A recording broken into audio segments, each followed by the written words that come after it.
Welcome to the entryway of our church house. When we first bought this place, it was a large overtaking. This place was completely empty when we first moved in. It was all white walls. So this style I would be whimsi-Gothic. None of the furniture or the decor came with the place. Everything is secondhand. Time to go down to the basement where it's a little creepy, but follow me. And this would have been the old choir room. We do what we can to try to build some sort of congregation, I would say, since this is a church. This is our cult. So thanks for joining. Cult. Follow me this way. We will go to the grand room.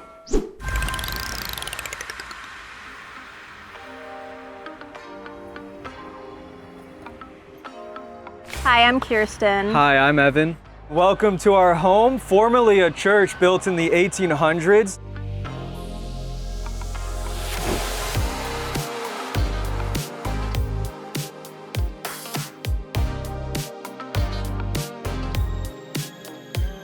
We lived in a smaller apartment before, and we didn't think we were going to be able to own a home just with the housing prices and market costs and everything. And I was looking one day and we actually found it on Zillow.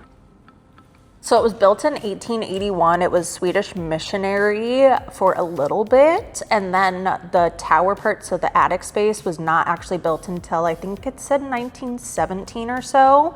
It was a church for like a little bit, and then it was for sale, and then it was a church again, but a different one. We bought it for $275. Our taxes are $4,400 or so. Our mortgage is like $2,400 or so, and we put 3% down. We applied to 9 banks, and the 9th bank accepted it. So we worked for it. It was about a 6-month process of constant phone calls, constant follow-ups, trying to get people to appraise the location. The insurance was a little bit different than regular, so they were like, if the stained glass gets busted, we can't really like replace that, right? So we had to do insurance differently.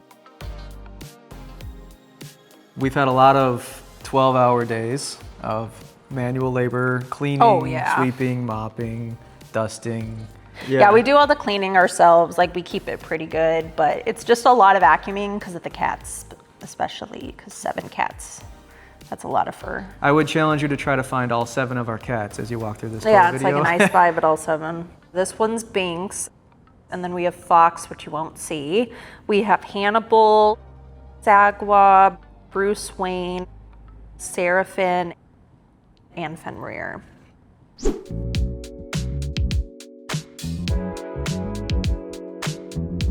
Welcome to the entryway of our church house, and I did just want to notate first off that all of the walls were white when we first moved in. We did paint everything, and then we do see some stencils along the walls there, and then our friend Eris did do the ceiling mural in our entryway as well. But if you follow me this way, we will go to the grand room.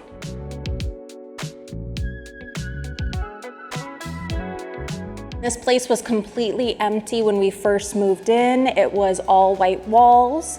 There was cabinets from this section over here all the way to that window, and we did remove those as well, and did have our friend Eris that did the mural in the entryway. They also did the ceiling mural for this room. It's a little hidden, but this is our main kitchen area. We're doing kind of a nautical theme. And we do have a fridge. It is back this way as well.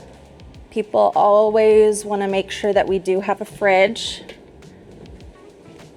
So yes, fridge, sink, everything like that back here.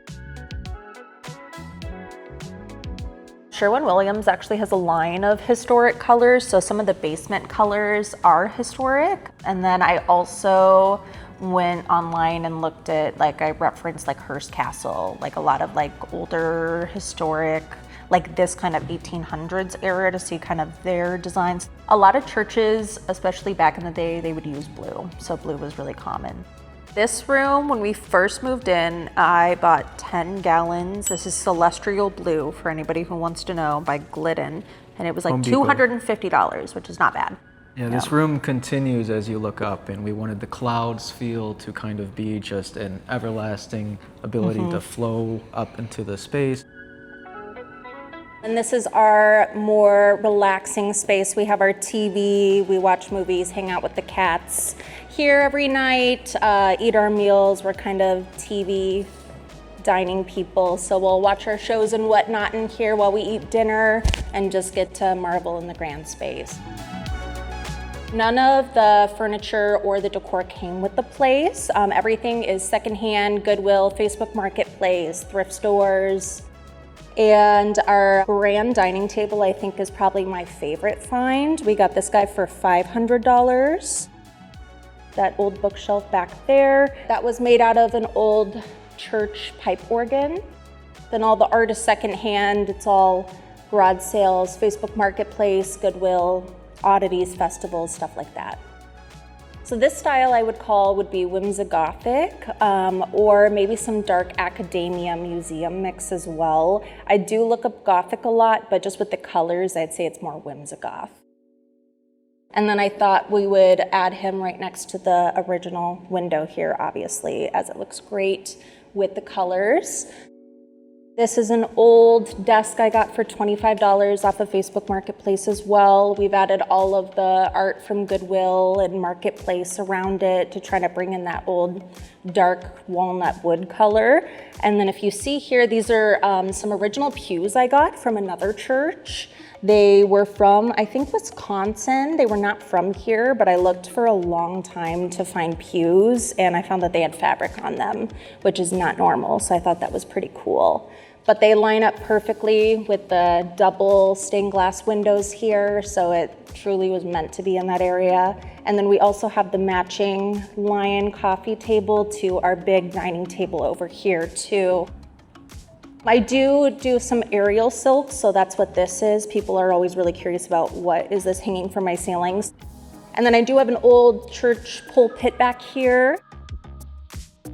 And then the big stained glass, which I obviously fell in love with when we first moved in. It's just stunning. This bookshelf here was actually white as well. They had painted over it landlord special, so I was like, that's not gonna work. So I actually painted this, did the decals and everything. I'm gonna fill it with books at some point, but this is all of the decor to put up. And the house did not come with a washer and dryer, so that is the one thing we did have to install. And then this is my Gothic bedroom. I have autism, so my fiance and I do sleep separate. So this is my living area. I sleep here with the cats. And then his area is over here. And he has this stunning window too, which you'll see when we go upstairs, you'll see the other part of it. But this is his section. And then we have our bookshelf kind of vibe over there. And then back this way, our main bathroom is in there. And then you are back in the entryway. And then if you would go downstairs, that would go to the basement. And then if you were to go up those stairs, you would go to the old choir room. When we first came in, I would say I'm very witchy, and I had no bad vibes whatsoever. It was all good energy, so I was like, okay. Yeah. When we brought the pews in, they had some visitors with them. We brought potentially some paranormal activity.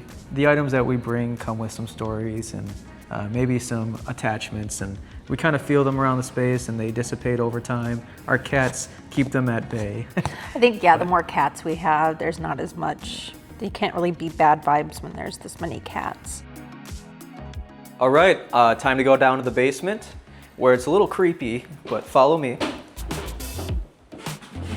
As we walk through the house, we decided to try to bring in a little bit of the color. So every single room has a little bit of purple, blue, green, and so forth. We're still working on our spaces. So right now this one is a bit empty, but soon it might turn into a lounge area, maybe a card table. We also have a little back rooms area, which is painted completely red. It's our red room. Very much fans of cinematography. We got a little workout section, our AC unit, more of a storage space. We also have 7 cats in the house, so apologies for the little bit of a mess, but you gotta put it somewhere. We have a lot of different pockets throughout the basement area, hidden doors with storage and whatnot. We have 2 other bathrooms. This one is currently underway, we needed to replace the floor, but as you could tell, everything is a theme here and colorful. As we enter into this other backroom section, we call this the green room. It is currently where we're storing all of our stuff for garage sales and potentially maybe in the future a thrift shop down in the basement, multi-use spaces. This area is our older kitchen. There is one other bathroom, fully working with our grand tub. Nice and blue. Still under works, a little decorative, but it's our tiny little work in progress. We're gonna go adventure upstairs again. And we're gonna go to my favorite space, which is the chorus room. So follow me here.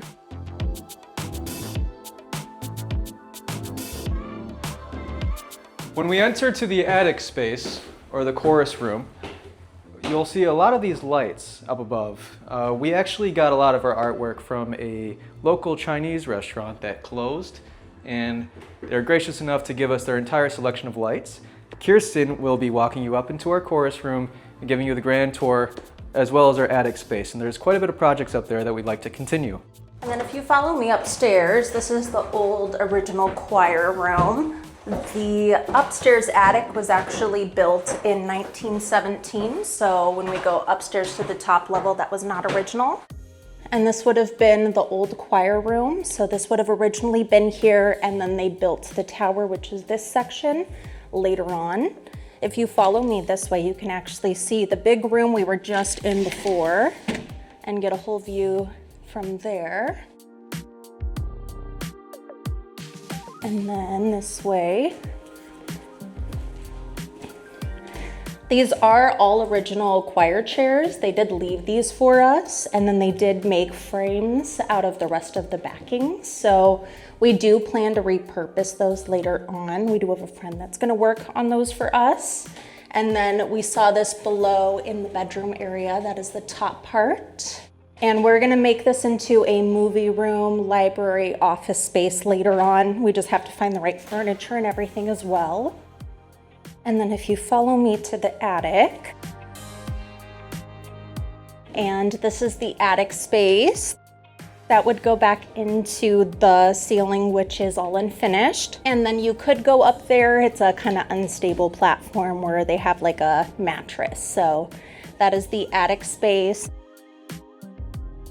I feel like the way churches are used now is not actually for the community. We're really trying to open it up to artistic people to be able to utilize the space and showcase the space. And that's what I feel like it should be for, is like see it and use it for like artsy people.